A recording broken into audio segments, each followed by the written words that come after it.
যে 40টা বছর ধরে মানুষ কিভাবে এভাবে অসহায়ের মতো জীবনযাপন করতে।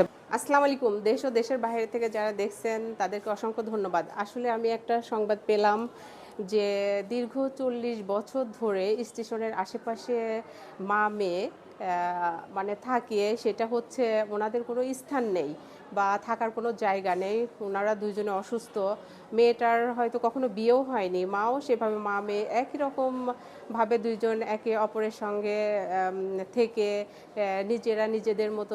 আমরা এখানে স্টেশনে আসছি, স্টেশনের ইনচার্জ আপুকে সঙ্গে একটু কথা বলবো আমরা। অ্যাকচুয়ালি এই বাতাসি আর বাতাসির মা আমার এখানে জয়েন করারও অনেক আগে থেকে তারা থাকে। তো আমি এখানে এসে শুনলাম যে তারা নাকি 40 বছর ধরে এই স্টেশনের আশেপাশে, কখনো স্টেশন শেডের নিচে, কখনো বাহিরে বারান্দায় রাত্রি যাপন করে।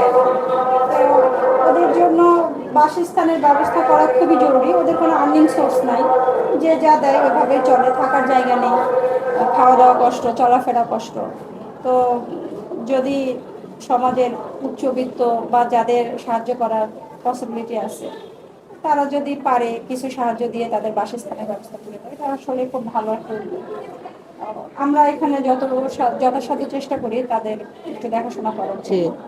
তো আসলে এই ক্যাপাবিলিটি তো আর আমাদের স্টেশনে নেই যে তাদের থাকার জায়গা জি করে জি দেবো জি বা তাদেরকে এখানে জি রাখার মতো পরিবেশও জি আমাদের জি নেই।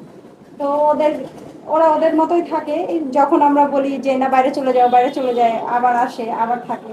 এভাবেই ওরা আর কি দিন রাত পার করে। দিন যাপন করতেছে আর কি। আসলে ওনাদের দেখে তো আসলে খুব কষ্ট হয় যে একটা মানুষ কিভাবে 40 বছর এভাবে বাহিরে বাহিরে কাটায়, হ্যাঁ, মা মেয়ে। ওনারা ওইভাবেই থাকে। আসলে ওদের তো গার্জিয়ান নাই, বাবা নেই, বা ওই বাতাসির তো হাজবেন্ডও নেই। তো যার ক্ষেত্রে ওরা এখানেই থাকে, আর যে যা দেয় ওইভাবেই আর কি চলে। তো মোটামুটি একটা থাকা জায়গা হলে হয়তো ওদের রাত্রি যাপনটা অন্তত নিশ্চিন্তে ঘুমাতে পারে। যেখানে আপু আমরা সবাই যারা যাদের ঘর আছে, খাবার আছে, খেয়ে নিশ্চিন্তে আমরা রাতে ঘুমাই, তবু আমাদের ভয় লাগে কে আসবে, কে কি করবে। সেখান থেকে এই দুইটা মানুষ দীর্ঘ 40 বছর, মা মেয়ে, মেয়ে মানুষ বাহিরে থাকে 40টা বছর, যাদের মাথার উপর কোনো ছায়া, ছাদ, অভিভাবক কোনো কিছুই নেই। সেই জীবনটা কত কষ্টের হতে পারে আপু। অবশ্যই কষ্টের, যেহেতু ওদের কেউ নেই, থাকার জায়গা নেই, খাওয়ার জায়গা নাই, চলাফেরার জায়গা নাই। মানবতার দিক থেকে আর কি ওরা এখানে থাকে। জি, আমাদের আরএনবি আছে, ওরা দেখাশোনা করে মাঝে মাঝে।